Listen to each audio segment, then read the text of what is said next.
भाषा पहिली ते चौथी पर्यंत सक्तीची करणं योग्य नाही, हिंदी भाषेला कमी समजणं देखील योग्य नाही। अनौपचारिक गप्पांमध्ये शरद पवारांनी हे वक्तव्य केले। देशात 55% जनता हिंदी भाषिक आहे, त्यामुळे व्यवहार करता आला पाहिजे असंही शरद पवार म्हणाले।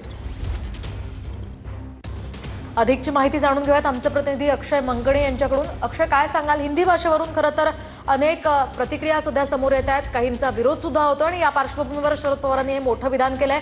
काय नेमकं त्यांनी म्हटलंय, काय अधिकची माहिती आहे? नक्कीच वृषाली, हिंदी भाषेच्या सक्तीकरणाच्या विरोधात सध्या राजकीय वादंग सध्या राज्यात आपल्याला पाहायला मिळतो आणि त्यावरूनच शरद पवारांनी आपली भूमिका समोर ठेवली आहे की पहिली ते चौथी हिंदी भाषा ही सक्तीचं करणं हे योग्य नाही, परंतु त्याचसोबतच हिंदी भाषेला कमी समजणं सुद्धा योग्य नाही, कारण की देशभरामध्ये जवळपास 55% सध्या हिंदी भाषिक लोक आहेत आणि त्यामुळे व्यवहार या लोकांशी करावा लागणार आहे। त्यामुळे हिंदी भाषेला देखील कमी समजणं योग्य नाही। त्यामुळे पहिली ते चौथी सक्तीकरण नको, परंतु हिंदी भाषेला देखील तेवढंच महत्व देणं गरजेचं आहे।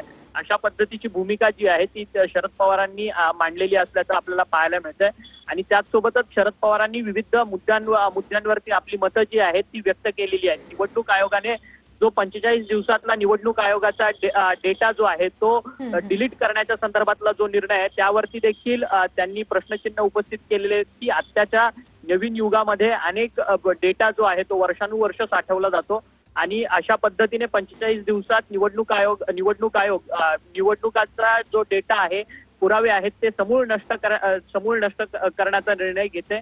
हे साफ चुकीचं आहे। यावरती विरोधी पक्षांनी आपली कडक अशी ठोस भूमिका जी आहे ती मांडलेली आहे। या संदर्भात देखील त्यांनी भूमिका मांडली आणि त्याचसोबतच सध्या इस्रायल आणि इराणचं युद्ध जे आहे ते होताना पाहायला मिळतं। त्यावरती देखील भारताने इस्रायल आणि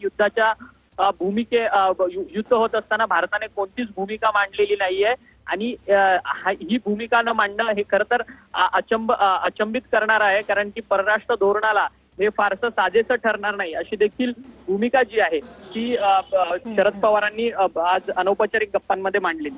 एकूणच नक्कीच अक्षय, एकूणच विविध मुद्द्यांवर शरद पवारांनी परखड असं मत मांडलेलं आहे। धन्यवाद तुम्ही दिलेल्या या सविस्तर माहितीसाठी।